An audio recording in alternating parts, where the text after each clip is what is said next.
Welcome to the Normal Not Normal podcast with me, Oliver Phelps. And me, James Phelps. In this series, we are talking to some of our favourite people to find out what normal means to them. And let's face it, does normal even exist? Oliver, what have you been up to this week? Still having a bit of work done on the kitchen. It seems to just keep taking forever and ever and ever. But today there is no one working, which I don't know if is a good thing or a bad thing. But I'm actually back in my golf room here at Casa del Phelps. And we are very, very excited because today's guest is Sophie Skelton, or best known as Brianna Fraser in Outlander. We are so excited to have Sophie on here today. Now, we got to know Sophie over the last couple of weeks, or a while ago now, actually, when we went away. But, you know, I'm really excited to listen to all she's got to say. Now, we've known Sophie for a little while, but it was really great to spend some quality time with her, and we had such an amazing time. She's such a great laugh, very witty, but also very clever.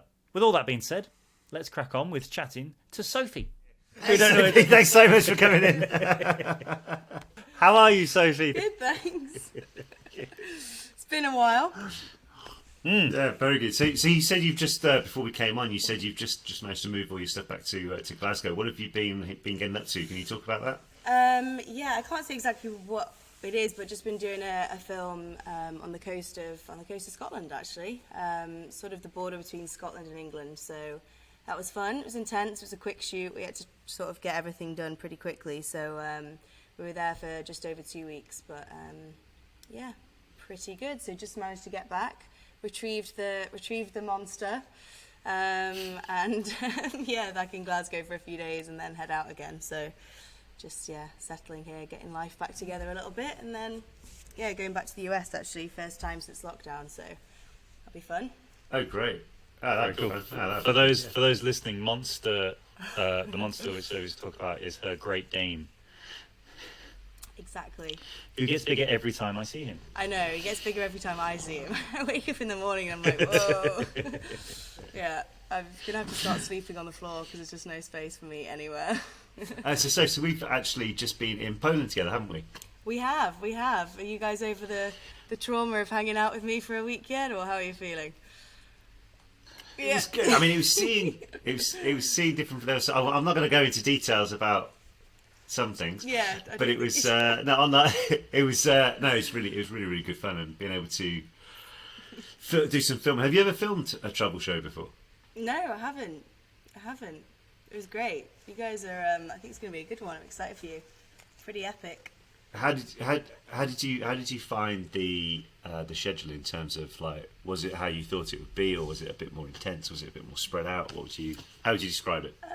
I think it felt good. I mean, obviously I'm pretty used to, as you guys are, like, really intense schedules, so it felt nice, and because it was such a good crew, wasn't it? It kind of just felt like in the evenings we were just sort of hanging out as friends, so at least it meant that we had a bit of travel time to ourselves as well around Poland. See it that way, because you know, it's like usually when you're shooting, you don't finish till super late and you actually then go home and learn lines. So it's actually quite nice to be shooting something and have a bit of time to yourself as well. So it was fun. So I think what I also like is that we were able to, even after the cameras stopped rolling, we still went and explored and did our own thing as well, which was kind of fun. In some ways, you kind of wish the cameras were still there because we had just as much fun off camera as we did on camera. But yeah, it was a lot of fun. But one thing which I need to ask, which kind of blew my mind when we said that we were doing that you were going to appear in an episode with us. A lot of Potter fans started saying, "Oh, that's Lily Potter." And pardon? Is there something Sophie didn't tell me or anything? Like, what's the deal with that? Yeah, so I think it's because my character has red hair. So I'm a faux redhead like you two, I suppose. And yeah, I don't know. Most of the stuff I get tagged in is Lily Potter fancast. So just, apparently I'm Harry's mum, and one day, who knows when, if there is the sort of prequel to the movies, I'll put the red wig back on and kind of do that. But yeah, I think it's just always been sort of rumoured about, and then it's just kind of snowballed a lot, I think, over the years. It just, there's a lot of photo edits of Brianna changing into Lily. And actually people are really good at editing photos. There's a lot of pictures out there of me with Gryffindor scarves on and things. I'm like, cool, honorary Gryffindor for the time being. I'll take it. Yeah. Oh, good. Oh, good. Well, I mean, let's go back to when you said about wearing a red wig in the show. So, I mean, what led you to acting in the first place? Because I remember you telling us how you wanted to be a surgeon quite a while when you were younger, and then is it English literature. Yeah. You got to study or something like that, and then going on to acting. But how did all that? Yeah, it's sort of the polar opposite, isn't it? Yeah, so I started out, I was a ballet dancer I started at the age of 2, and then I did sort of tap, modern jazz, hip hop, all that kind of thing, and then loads of musical theatre. So I was always used to doing plays and musical theatre on stage and stuff. And then I kind of just didn't like how you have to make everything bigger. As you guys know, the acting style on stage is just, obviously you have to make it bigger so that the audience can see it, whereas screen's just a lot more discreet. So I kind of just started doing a little bit of screen work, and then I was still studying at the time. So by the time I sort of got my first professional acting job, I was like 15, 16, I think. But then continued my studies, and because I wanted to still do surgery, I studied medicine. I did like biology, chemistry, maths, English, further maths. And then everyone used to laugh at me in school because like, obviously doing chemistry, maths and further maths. I was going to choose the hardest subjects, is that the... Yeah, it was quite a geeky thing to do.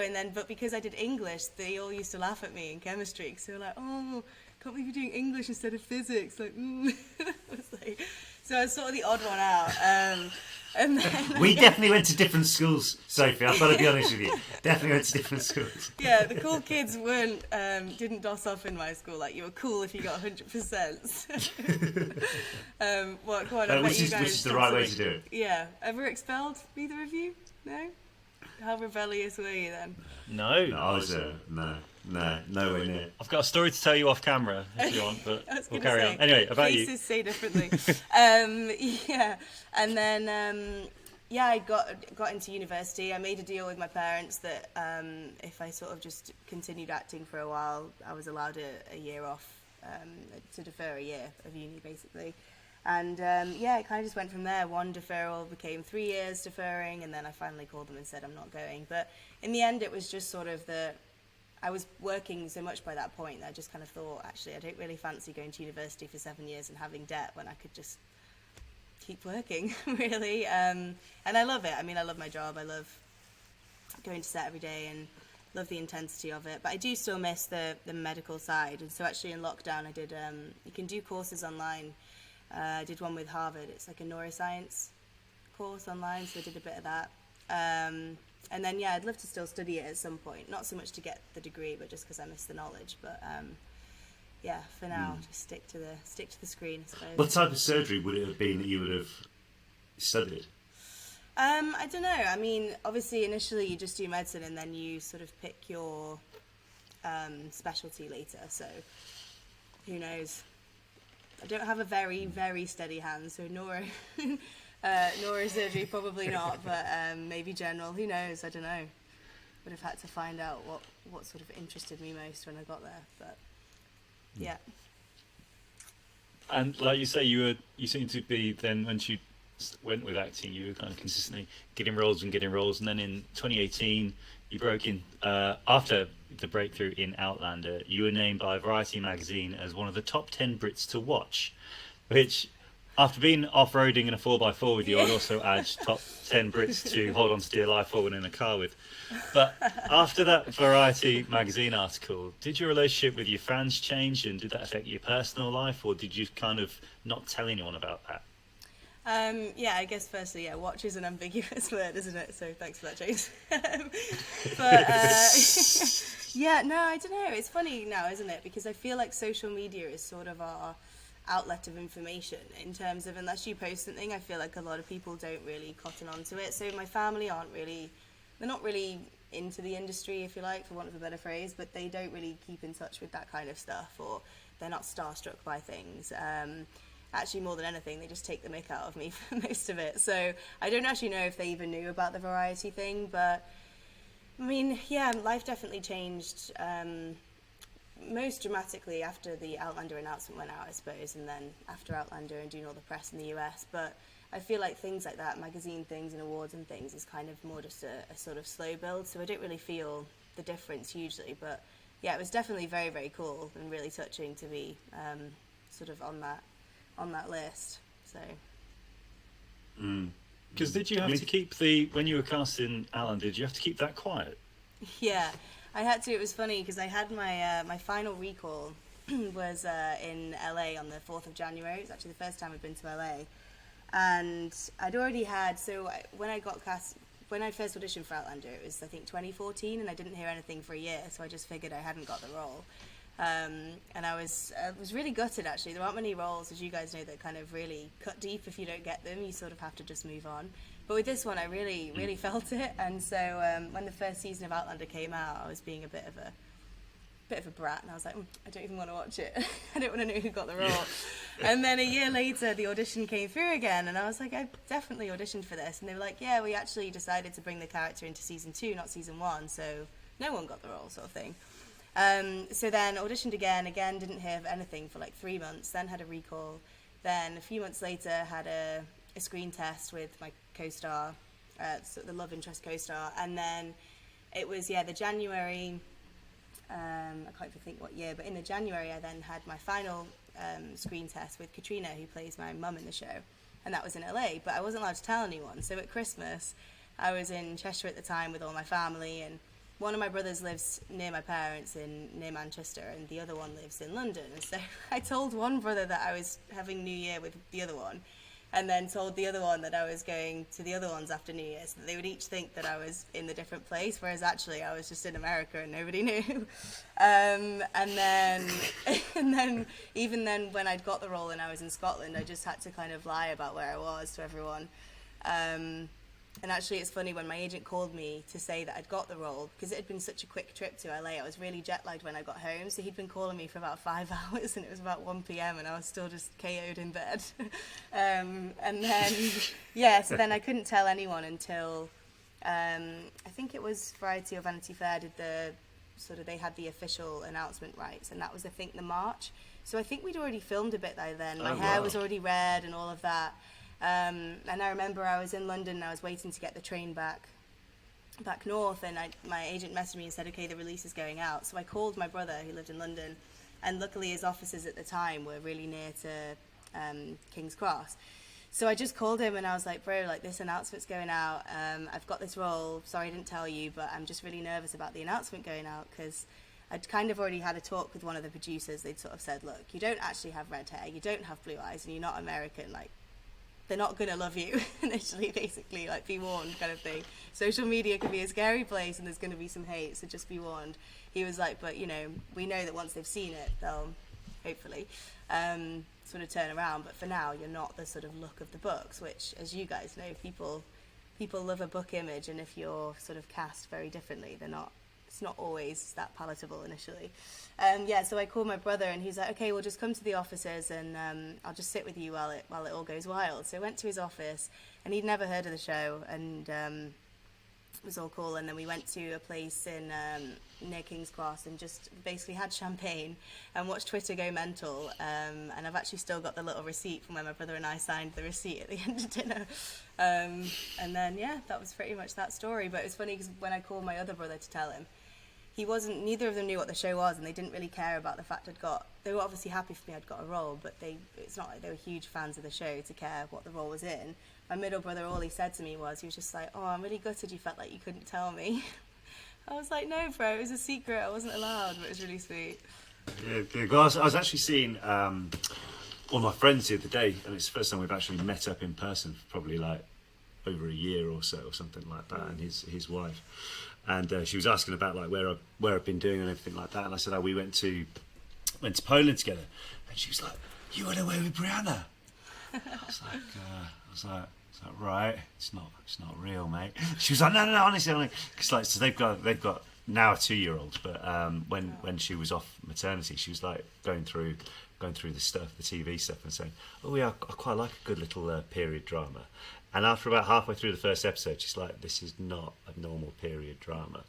And it was just saying how much it sucked her in and everything like that. But do you find that playing a character like that has moved itself into, like, shaped your career in one way, or shaped how the fan base see you, or anything like that? Yeah, I think I'm quite lucky career-wise in terms of, because I look so different to the character, you're not pigeonholed then, and that's quite good. So although I have an association with the show, I don't feel like it's suddenly become a typecast kind of situation. But it definitely is one of those fan bases. I mean, it's sort of infamous in the industry, known as being kind of one of the biggest TV fan bases, whereby people really do morph the reality with the screen personas, because it is very much, I actually, funny you saying your friend had a 2-year-old, I had to do a video the other day for someone. A fan had requested me do a video for their 2-year-old who's been named after my character. So I'm basically talking directly to this 2-year-old kid called Brianna, who doesn't give a crap that she's called Brianna. He doesn't know who Brianna is. But I'm like, thanks for keeping the name alive. Like, woo.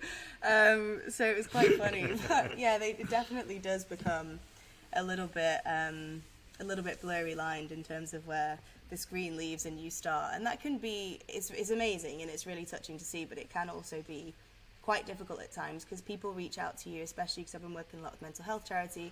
People reach out to you as your character, and my character's been through a lot in the show. She's been through sexual abuse, and she's been through death, she's been through a lot. And people often then reach out to you as the character to ask for advice and things like that, and it's a beautiful place to be, but also quite a scary place to be, because obviously you're not qualified to kind of give that, and some of these people know your character more than you do, so you don't want to disappoint when you're actually sort of like, oh, I don't know what Brianna would say, kind of thing.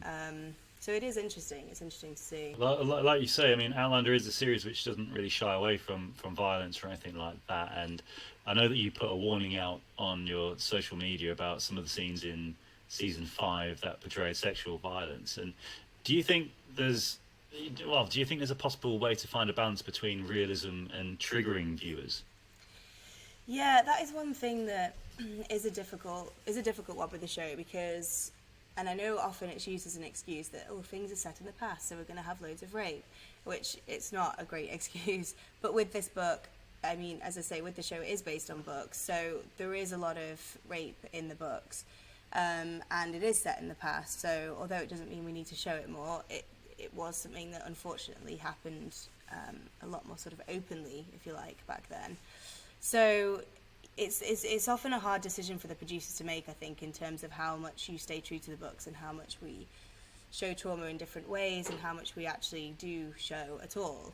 And so I did a lot of research on mine to kind of try and cushion, for want of a better word, the trauma for people watching it as for it not triggering as much, by trying to show different reactions in terms of PTSD that people can have. So it's, you could film a rape scene and then just show somebody being really upset and traumatized and triggered.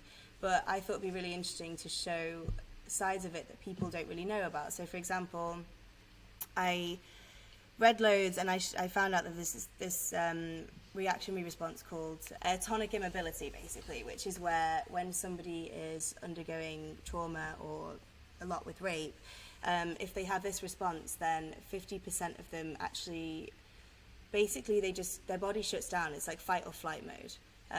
So they actually don't experience the trauma at the time, and it means that the PTSD is actually a lot worse.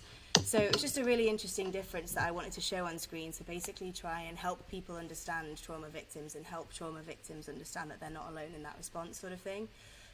Because what happens is, because their body goes into fight or flight response when the trauma's happening, it essentially goes numb, so they don't feel anything, so they only start to feel it afterwards, and it kind of comes back to them in flashes and things like that.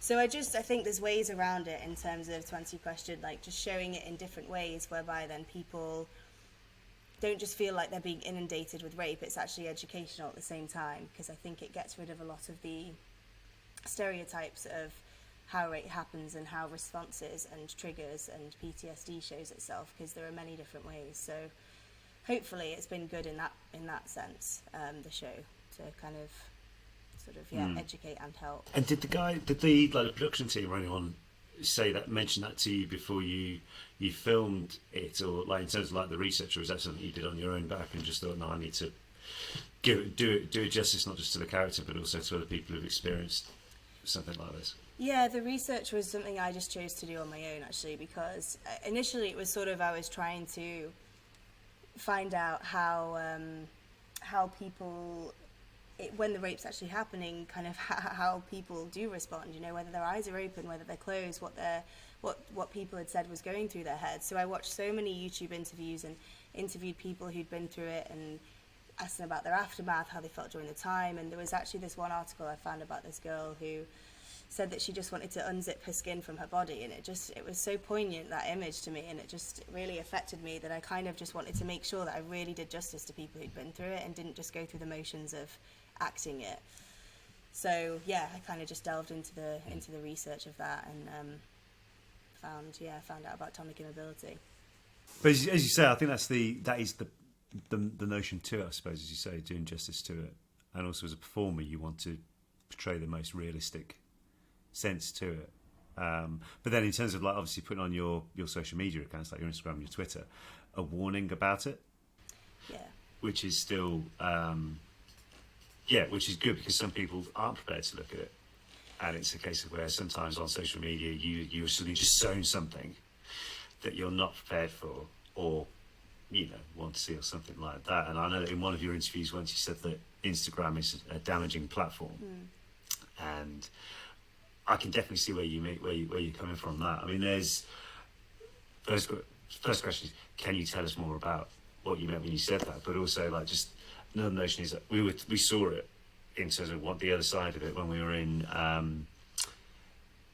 on our first day when we got to Poland. For those listening, we actually went to Auschwitz, and we looked around there, and it was just definitely something everyone has to do, I think, in their life once, is to go and see it, just to get over the sheer mess, how people could do that to another human being.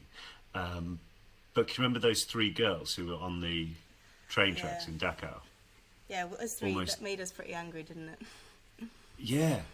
I mean, it was absolutely disgusting on the railway, like doing their own little photo shoot, and they were probably using the hashtag sad. And instead of just actually experiencing, I think, what most sane people who go there are experiencing. And I think I like to think we were just there at the wrong time for. Well, I like to think so. I like to think so. I mean, we went. We all decided, didn't we? Like, we had a day off, but we didn't film that, so it's kind of important to us to go and see it, which I think that, I'm going to say it was right, because it's great to show, like, you know about it obviously through media and all that before, but equally it was a great experience for us, just great experience in the wrong sense of the word. Yeah, like capitalising on other people's trauma, and I think that's where, with the sexual abuse thing, I think that's why putting out trigger warnings and things was so important to me, because otherwise it just feels like you're using trauma that people really have been through to make a show, as opposed to kind of, you know, actually paying respects to them and respecting something that they've been through. So that was really important.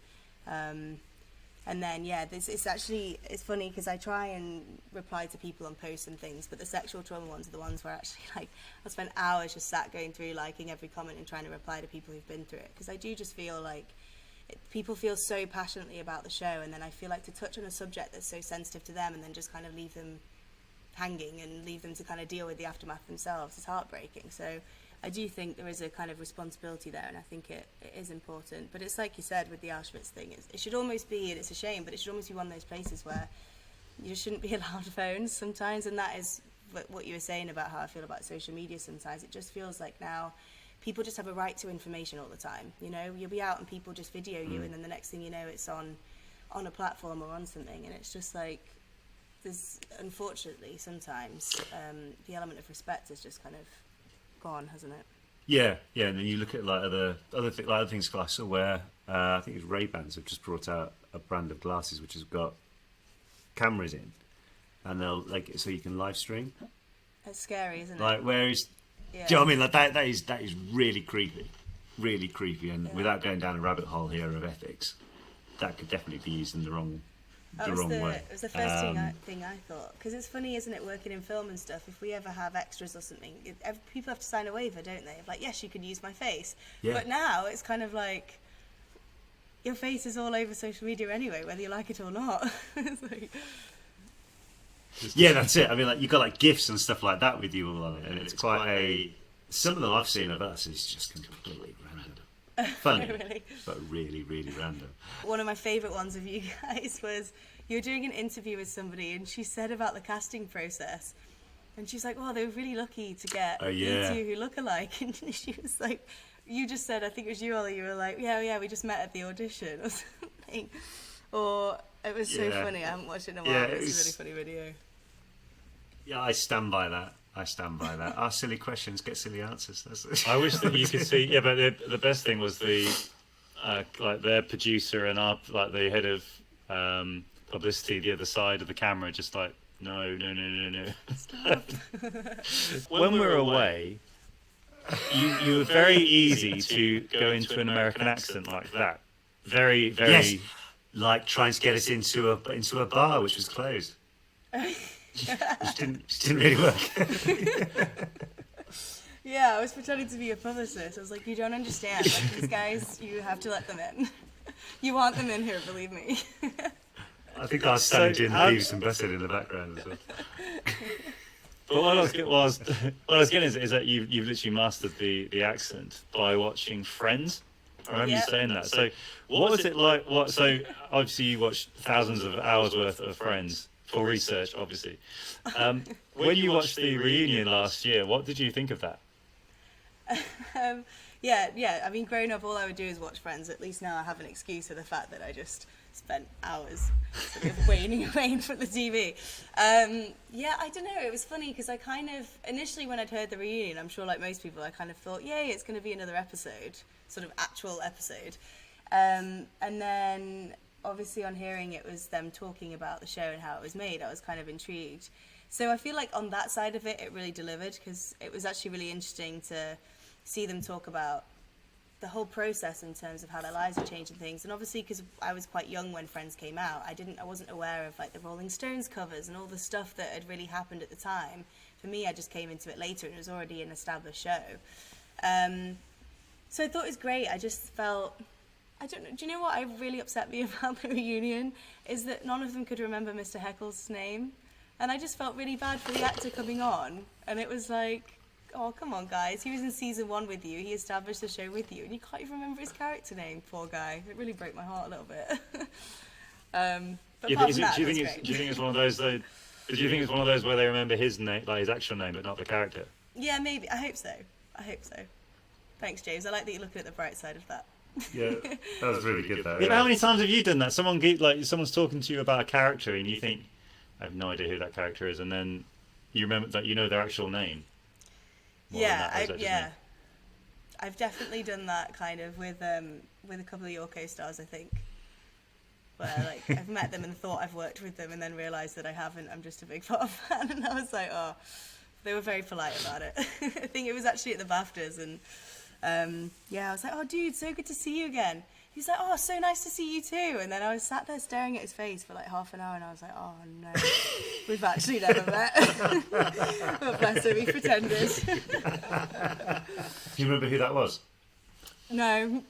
You don't say who it was. Again, I don't know the real names. It's just like, I think it was the guy who plays Seamus. Is it Seamus? Yeah, I don't know. Okay, yeah, definitely.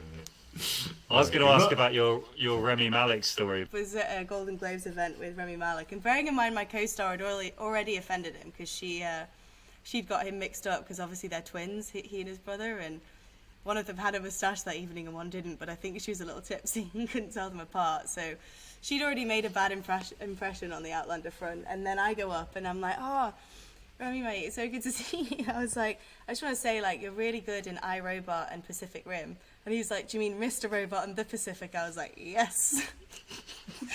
Excellent work. I just was like, away. Cool. I just left. But at least he wasn't just like going through the motions of just like, yeah, how you doing? He was actually listening to what you were saying. Yeah, this is true. He did have the manners to correct me, exactly.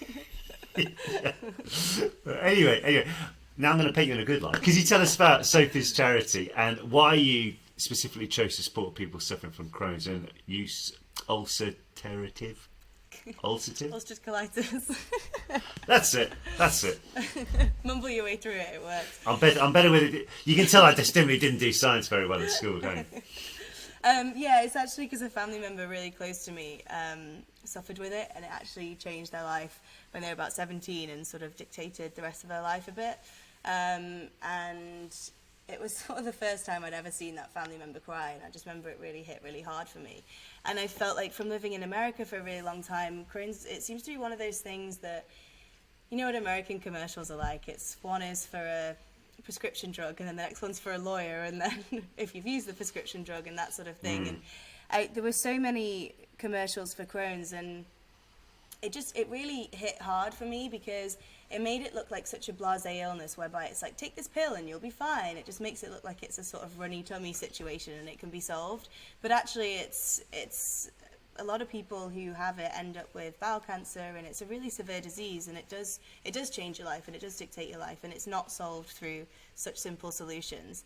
And so I think I just felt like I really wanted to widen the knowledge on it and just raise money for it in the UK, where I think it's less of a talked about thing, because it is a sort of, because when I feel like when things are digestive issues or things like that, it can be a bit of a taboo, especially with Brits. We're very sort of, oh no, we don't talk about that kind of stuff. But it really affects so many people, to the point where even, you know, public bathrooms and restrooms and things, if people are traveling, and you could have somebody waiting in line for the loo and they've got Crohn's, and it's actually a really detrimental thing if they can't get there in time, and things like that, which I know isn't exactly the most lovely thing to talk about, but it just really needs to be known. And even driving in the car, it is a bit of a disability, and so I just wanted to raise awareness and money for it at home and in the US. You also joined Cameo so you can support mental health. Do you think you have a responsibility as a public figure to support cases like this? And do you choose to support a case that means something to you personally, or is it one that you hear about and you think, oh, I'd like to get my name behind that? It's a bit of a mix. The Crohn's charity does mean something to me personally because of that family member, whereas the mental health one was more just that it's not a responsibility, and I think that can be a dangerous territory, again, when we were talking about blurred lines in our industry, of you're responsible, you're sort of expected to speak up, but you're also expected not, or it's a responsibility to support a charity, but how dare you sort of think that you're sort of enough of a figure enough to hold responsibility, if that makes sense. That was my mumbled way of saying that. But I think that for me was more just that, especially throughout lockdown and things, I'd seen how it had affected people so much. I'd seen people committing suicide because they couldn't deal with being at home alone, but then there was obviously this wider cause of coronavirus, and I think it just felt like sometimes where are the way-offs of how much we're helping people and how much we're hindering things. And I have so many people reach out with the show, and I think I'm lucky in that being younger in the industry, the younger generation feel like they can reach out to you. Outlander has, on the whole, quite...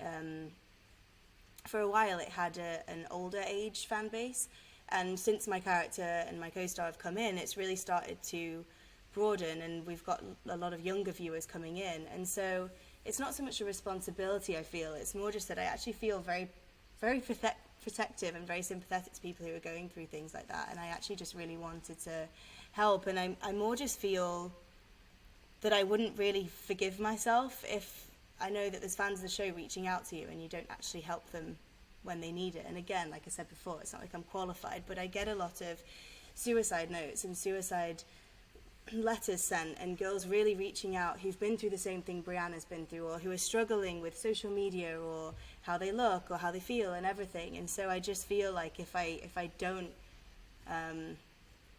talk to them or help or in some way, like with the charity, then I just wouldn't be able to forgive myself, I suppose, really. I mean, what would you say then would be to someone who's say, you know, people obviously getting in touch and things like that? Is there a thing where, so obviously when people are writing to you or sending you messages and stuff like that, to them, as it should be, it's all encompassing on them when you're writing a message, but on your side of it, like, you're getting many different people with all range of different things getting in touch with you. Is it a case of where it's respectfully saying, you know, I see that you're sending it in, but I'm not going to be able to get back to you straight away, if at all, but don't take that. So you say don't take that personally, because obviously you do, but there's having this realistic saying, it's not like knocking on your next door neighbour's door and saying, here it is, type thing. Yeah. Where it's unavoidable. Is there a right way to say that? Is there a way to manage expectations I don't on that know. front? This is the thing I've been really trying to navigate, because I'm sure, like with you guys, when you get, I don't really reply to DMs, if you like, the cool kid way of saying direct messages. Apparently, I'm not down with the lingo, but I don't really check them, because you know what it's like. You get so many that you just don't and spend your days trawling through them. So the ones that I know that I'm just not going to see yet, you kind of wish that you could almost have an Instagram template or a Twitter template of a response where you can just be like, look, me not replying, it's not personal, but obviously you can't. But the ones that I do end up seeing, I tend to just respond and say kind of what you said, Ollie, in terms of like, look, if I don't reply again, it's not personal, but I'm here, I'm thinking of you. And a lot of the time they are actually directed to Brianna, so often I'll just kind of reply as her, as not so much as her, but on her behalf, and just say, look, you know, I hope that she can kind of be a beacon for strength for you. She's got through it, you can too. And then I often send, like, here's a number to talk to or whatever, but I'm thinking of you, even if I don't respond, you're still in my thoughts, and I'm rooting for you, kind of thing. So more along that kind of lines, but often it'll be at conventions and stuff, so it actually is a physical letter. And you know what it's like, again, in conventions you can't read them at the time, but I always make sure, no matter how late the day is, that I'll go back that night and read them, so that at least when I see them the next day, it's not as if, oh, sorry, I didn't have time to read your letter. So I kind of, always make sure I do that. But it's, it can be heavy, obviously, but I mean, that feels shit to say because they're going through something, but when you're getting a lot of them, it does weigh heavy, because you do feel sort of stepping on my own toes here by saying you feel responsible, but you do. Sure. I mean, I completely agree. I know that you've said in your past that you want to be the next Audrey Hepburn. Next. How close are you to achieving this goal? You got any pearls hanging around? Any what? Any pearls? Do you know what? I do have some pearls. There you go. There you go. So one step there. I mean, I'd love to do a film like Funny Face, because obviously I was a dancer and she was a ballerina. So there we go. One. I was not a spy in the war, however, so I'm failing on that point. But were you? Who knows? You wouldn't say you were, would you? Yeah. Actually, do you know what? I did do sorry, my dog's pushing my. Can you see his paw? He's pushing the camera. Yeah, good boy. Sorry. I actually did play a spy, kind of, in a war movie. So There maybe you go. Tick that off the list. Tick that off. She apparently ate a square of dark chocolate every day, which I probably eat a bar every day. So we'll whittle that down. I'll get there. I just love her acting style. I just think Roman Holiday is just one of the most beautiful movies ever, and she, in an era where I feel overacting was encouraged, and I suppose just because of the way that the cameras were configured in those days, you sort of had to make it a bit bigger. She still made it feel so natural, and she just was just brilliant. I just love her work. So who knows? Maybe I'll play her in the biopic one day, but never know. Since this is called Normal Not Normal, what does the word normal mean to you? Oof, that's a good question. It's funny, because you know what's really sad about that is, with us talking about social media and stuff, the first thing that comes to mind when you say normal is kind of what we're inundated with and what we're sort of trained to peg as normal, right? So when you look at beauty magazines or all that kind of stuff, that's what we'd see as normal. But I think what's cool now is that the new normal is sort of people really shaking up the expectations and the known norms, and bringing in people of all different walks of life and different appearances and different body shapes and all of that. So I suppose what I'd say is normal and what I'd hope is normal is different. What I'd say is normal is feeling comfortable in your own skin and just being happy and having a kind of happy life and whatever. But I'm just kind of rambling now. Well, I've got to be one thing I noticed, Sophie, when we were in Poland, I don't think I mentioned it at the time, but I did pick up on how if there's ever a lull of like 10 minutes when you're in we're just waiting around for 10 minutes for something, you never once went for the phone to check social media or anything like that. And I remember thinking, I thought I was the only person that didn't do that. But then And then that made me not want to do it at all. Then when I was around you, because I saw you didn't do that. Yeah, no, I don't really. Because the thing is as well, once I go on your phone, you start scrolling, and then all of a sudden you're just not in the moment. I'm one of those people, I have so many pictures on my phone, but none of them are, well, I say none of them are me. Most of them are just really shit pictures of scenery where I've tried to capture a moment and it's not come through. Yeah, I really do leave my phone behind a lot, and I get in trouble a lot because it means I'm not very good at replying to people, but I just don't like being with it because I just think you just get sucked into this black hole of phone time, and then you're just never present. The worst thing for me is when you're out with somebody and all they're doing is on their phone. It's just like, why am I even here then? Yeah. Especially at dinner. It's like, really?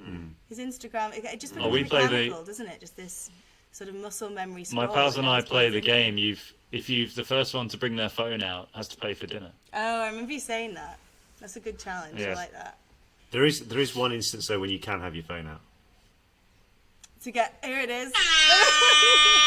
Oh no! Oh no! Oh dear! Set him off! Set him off! So that was all we heard for a week in Poland. Thanks, Ollie. So we were on this. I won't do it again. So we were literally on we were on a bus. I say on a bus, on like a tour bus type thing, what was taking us around to different places, and the tour guide who was with us, who was giving an announcement, had a microphone at the front.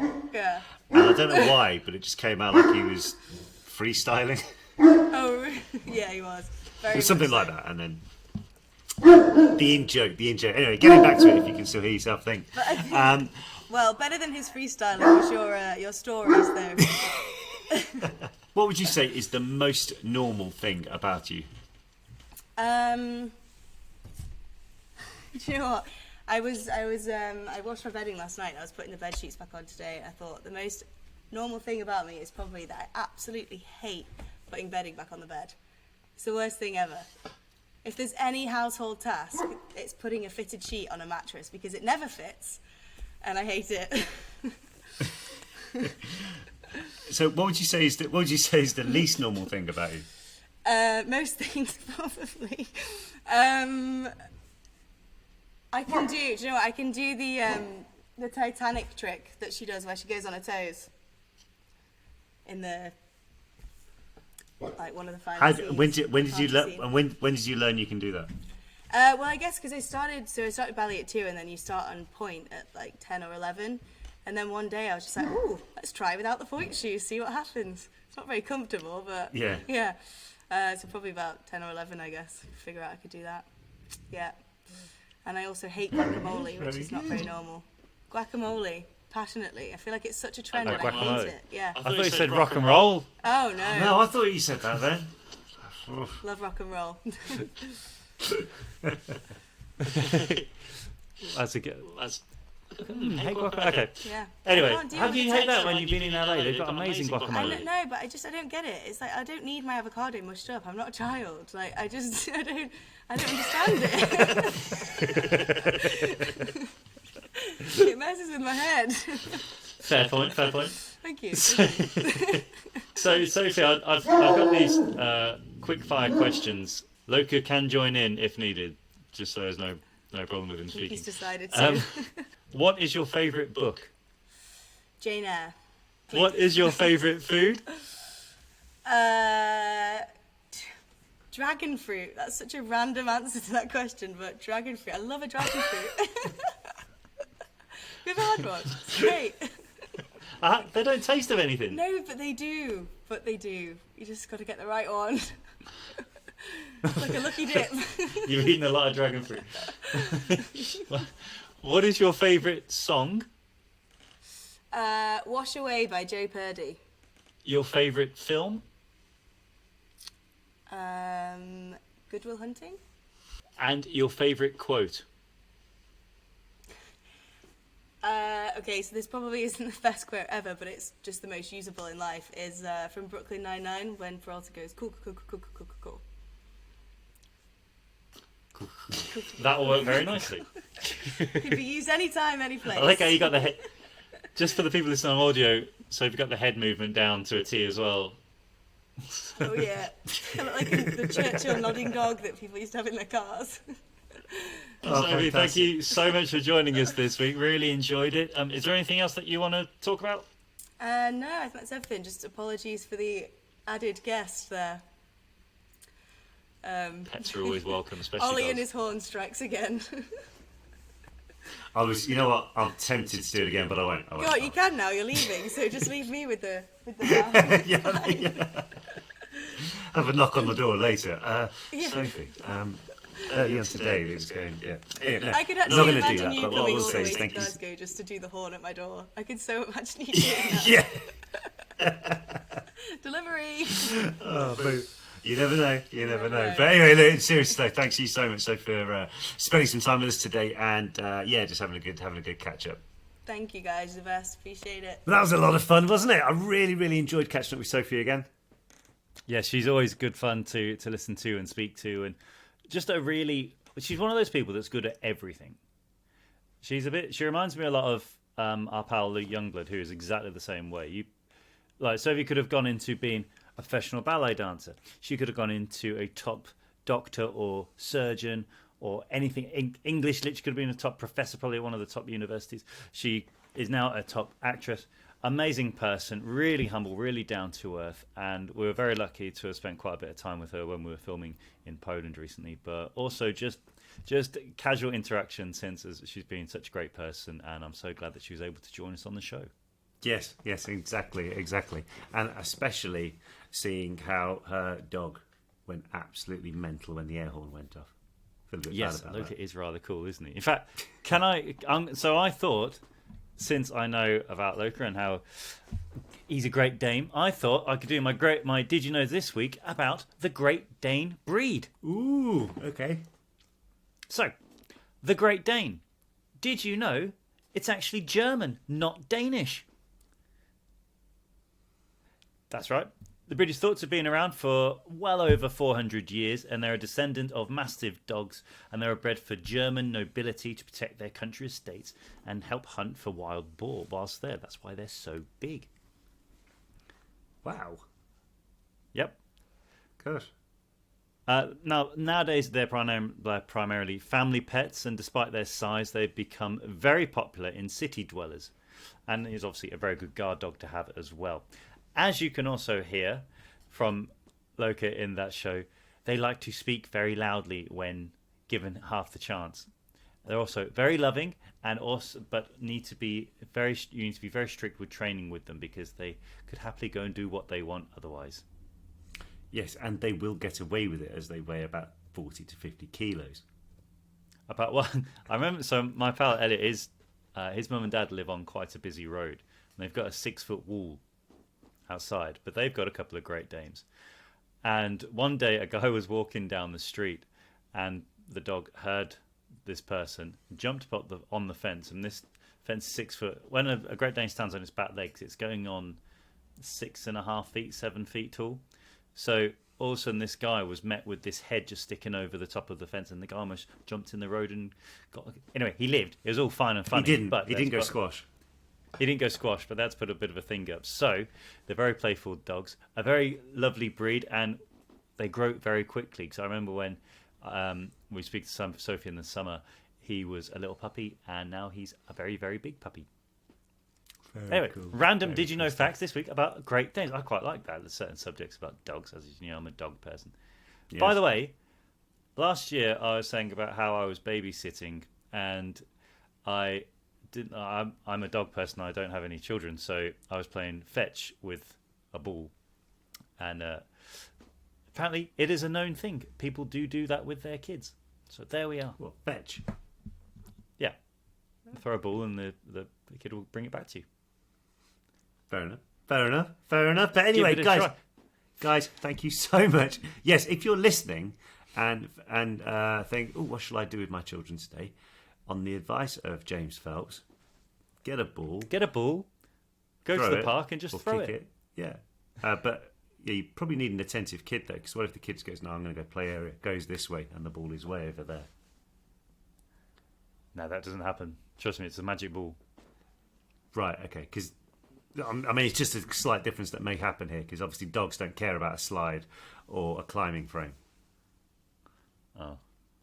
Yeah, I didn't think that. We'll see. Anyway, answers to the normal address at normalnotnormal@gmail.com if this didn't work for you, or if it did. Anyway, guys, thank you so much for listening to the Normal Not Normal podcast today. If you enjoyed this, give us a like or a follow and subscribe and leave us a review. And we'll be back next week with story times, your story times, questions and did you knows. So keep sending them in to, once again, that email address, normalnotnormalpodcast@gmail.com. That's normalnotnormalpodcast@gmail.com. That's very right. Guys, thank you so much for joining us. Thank you very much for all your interactions. We're really enjoying this latest series. A big thank you to Sophie Skelton for giving up her time after just getting back to Glasgow after filming. And I know she's very soon starting Outlander. So really big thanks to Sophie for joining us. Guys, thank you very much. And like Oliver said, we'll see you next week. Slam dunk, are you ready?